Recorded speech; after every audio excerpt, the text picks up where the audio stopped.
Assalamualaikum warahmatullahi wabarakatuh. Om Swastiastu, Namo Buddhaya, Salam Kebajikan. Perkenalkan, nama saya Rahmatan Safitri Oilia, mahasiswa dari Universitas Pembangunan Indonesia Manado, Fakultas Keperawatan, Program Studi Ilmu Keperawatan, dengan NIM 2114201043. Video ini dibuat untuk memenuhi tugas ujian akhir semester dari mata kuliah Pendidikan dan Promosi Kesehatan dengan dosen pengampu Nurse Fania Tampilang, Escape MCAS. Nah, dalam video kali ini saya akan membahas tentang pengembangan program pendidikan kesehatan klien.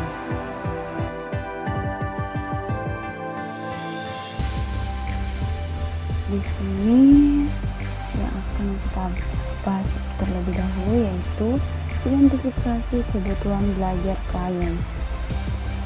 Pengkajian dapat dimanfaatkan untuk lebih mengenal gaya belajar suatu populasi dengan mengenal gaya belajar menggunakan multiple intelligence of learning. Pengkajian tipe ini membantu penyaji memahami metode pilihan seseorang dalam belajar seperti gerakan, lisan, visual, intrapersonal, matematis, logika, dan musik atau secara natural. Tujuan dari pengkajian ini adalah diperolehnya informasi dari individu, keluarga, atau kelompok tentang kondisi kesehatan dan berbagai hal yang dapat mempengaruhi proses pelaksanaan pendidikan kesehatan. Metode yang dapat dilakukan dengan pengamatan langsung, wawancara, dan mempelajari data yang telah ada. Setelah itu, aspek yang dikaji adalah riwayat keperawatan, faktor budaya, faktor ekonomi, dan gaya belajar. Selanjutnya adalah tujuan pendidikan. Segala aktivitas promosi kesehatan memiliki tujuan memberikan informasi bagi masyarakat terkait segala hal yang bertujuan pada peningkatan kualitas kesehatan, baik itu kesehatan individu maupun masyarakat. Segala aktivitas promosi kesehatan memiliki tujuan memberikan informasi bagi masyarakat terkait segala hal yang bertujuan pada peningkatan kualitas kesehatan, baik itu kesehatan individu maupun masyarakat.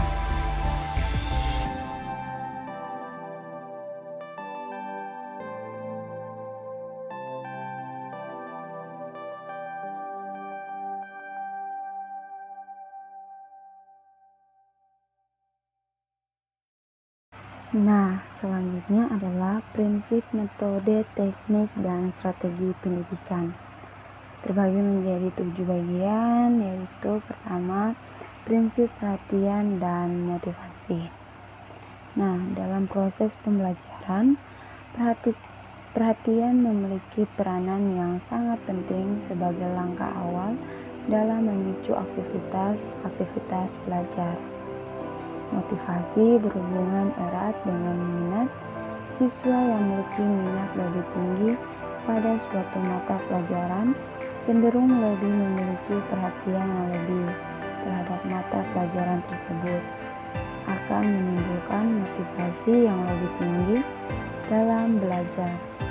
Nah, motivasi dalam belajar merupakan hal yang sangat penting juga dalam pelaksanaan proses pembelajaran. Nah, yang kedua adalah prinsip kreativitas. Nah, belajar pada hakikatnya adalah proses aktif di mana seorang melakukan kegiatan secara sadar untuk mengubah suatu perilaku, terjadi kegiatan merespon terhadap setiap pembelajaran. Ketiga adalah prinsip ketertiban langsung atau berpengalaman. Nah, di sini prinsip ini berhubungan dengan prinsip aktivitas, di mana setiap individu harus terlibat secara langsung untuk mengalaminya, bahwa setiap kegiatan pembelajaran harus melibatkan diri atau setiap individu terjun mengalaminya. 4.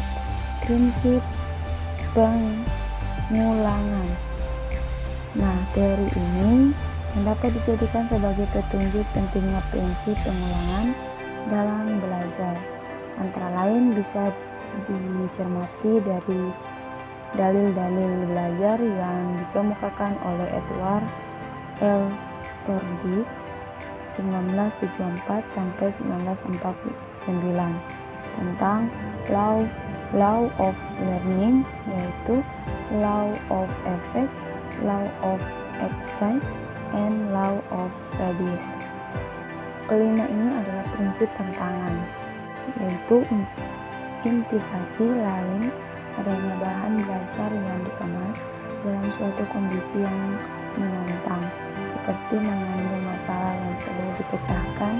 Siswa akan tertantangan untuk mempelajarinya. Dengan kata lain, pembelajaran yang memberi kesempatan pada siswa untuk turun menemukan konsep-konsep, prinsip-prinsip, dan generalisasi akan menyebabkan siswa berusaha mencari ide dan menemukan konsep-konsep, prinsip, dan generalisasi tersebut. 6 adalah prinsip balikan dan penguatan. Siswa akan belajar lebih semangat apabila mengetahui dan mendapat hasil yang baik. Apalagi hasil yang baik merupakan balikan yang menyenangkan dan berpengaruh baik bagi usaha belajar selanjutnya. Nah, yang terakhir ini adalah prinsip perbedaan individual.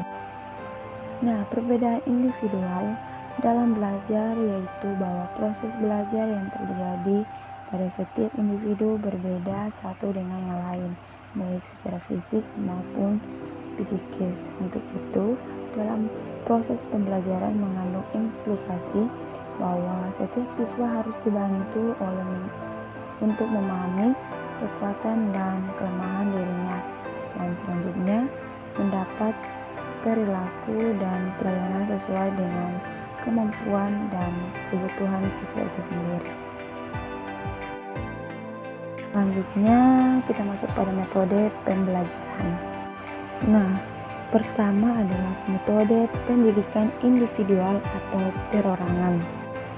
Nah, dalam pendidikan kesehatan, metode kesehatan yang bersifat individual ini digunakan untuk membina perilaku baru atau seseorang yang telah mulai tertarik pada suatu perubahan perilaku atau inovasi. Misalnya, seorang ibu yang baru saja menjadi aseptor atau ibu hamil yang sedang tertarik terhadap imunisasi TT karena baru saja memperoleh atau mendengarkan penyuluhan kesehatan. Kedua adalah metode pendidikan kelompok. Nah, dalam memilih metode pendidikan kelompok harus mengingat besarnya kelompok sasaran serta tingkat pendidikan formal pada sasaran. Nah, dalam metode pendidikan kelompok ini terbagi menjadi 3 bagian, yaitu pertama, kelompok besar. Kelompok besar yang dimaksud kelompok peserta penyuluhan itu lebih dari 20 orang. Metode yang baik untuk kelompok besar itu antara lain ceramah atau seminar. Kedua, kelompok kecil. Apabila peserta kegiatan itu kurang dari 20 orang, biasanya kita disebut kelompok kecil. Metode-metode yang cocok untuk kelompok kecil antara lain diskusi kelompok, role play, permainan simulasi. Nah, sedangkan ketiga ini adalah metode pendidikan massa. Nah, pada metode ini pendidikan atau massa untuk mengkomunikasikan pesan-pesan kesehatan yang ditunjukkan kepada masyarakat yang bersifat massa atau publik. Maka cara yang paling tepat adalah pendekatan massa. Contohnya, metode pendidikan massa antara lain ceramah umum, pidato, dan diskusi, simulasi, sinetron, tulisan, dan majalah atau koran. Selanjutnya adalah teknik pembelajaran. Nah, di dalam teknik pembelajaran ini terdapat media pembelajaran. Nah, di dalam media pembelajaran terbagi menjadi media pendidikan, media cetak, media elektronik, dan media papan. Nah, media pendidikan atau alat peraga dalam promosi kesehatan dapat diartikan sebagai alat bantu untuk promosi kesehatan yang dapat dilihat, didengar, diraba, dirasa, atau dicium untuk memperlancar komunikasi dan penyebar luasan informasi. Nah, sedangkan media cetak sebagai alat untuk menyampaikan pesan kesehatan sangat bervariasi, antara lain salah satu contohnya adalah poster.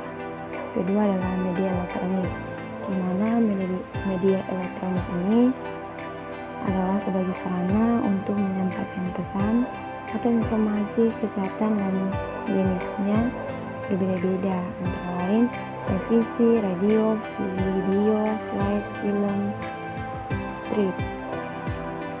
Ketiga adalah media papan. Nah, dalam media papan ini yang dipasang di tempat umum dapat dipakai dan diisi dengan pesan-pesan atau informasi-informasi mengenai kesehatan. Berikutnya adalah implementasi pendidikan kesehatan klien. Karena perencanaan mungkin membutuhkan perbaikan, maka pengimplementasi rencana mengajar memerlukan keterampilan profesional seperti teknik komunikasi. Perawan dapat memfasilitasi proses belajar klien melalui pendekatan yang ramah dan hangat. Adalah evaluasi pendidikan kesehatan klien. Terbagi menjadi 3, yaitu evaluasi struktur. Nah, dalam evaluasi struktur ini difokuskan pada kelengkapan tata cara atau keadaan sekeliling tempat pelayanan keperawatan diberikan. Aspek lingkungan secara langsung atau tidak langsung mempengaruhi dalam pemberian pelayanan. Persediaan perlengkapan, fasilitas fisik, ratio perawatan klien, dukungan administrasi, pemeliharaan, dan pengembangan kompetensi staf keperawatan dalam area yang diinginkan. Kedua adalah evaluasi proses. Nah, dalam evaluasi ini berfokus pada penampilan kerja perawat dan apakah perawat dalam memberikan pelayanan keperawatan yang cocok, tanpa tekanan, dan sesuai wewenang. Nah, ketiga ini adalah evaluasi hasil. Nah, dalam evaluasi hasil ini berfokus pada respon dan fungsi klien. Respon perilaku klien merupakan pengaruh dari intervensi keperawatan dan akan terlihat pada pencapaian tujuan dan kriteria hasil. Nah, yang terakhir ini adalah kesimpulan. Belajar mengajar merupakan hal yang sangat penting bagi kehidupan sehari-hari. Belajar sepanjang hayat merupakan suatu konsep tentang belajar terus-menerus dan berkesinambungan yang dipengaruhi oleh beberapa faktor eksternal dan internal. Belajar ialah berusaha memperoleh kepandaian atau ilmu, berlatih, berubah tingkah laku atau tanggapan yang disebabkan oleh pengalaman yang bertujuan untuk menumbuhkan sifat-sifat positif dari peserta didik. Metode belajar terbagi atas 7 metode, yaitu metode penglihatan, pendengaran, bergerak, taktil atau sentuhan, penciuman, pengecap, dan metode kombinasi atau mengendalikan lebih dari satu indera atau metode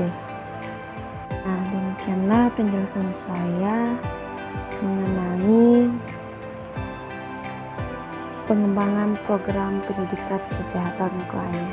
Terima kasih.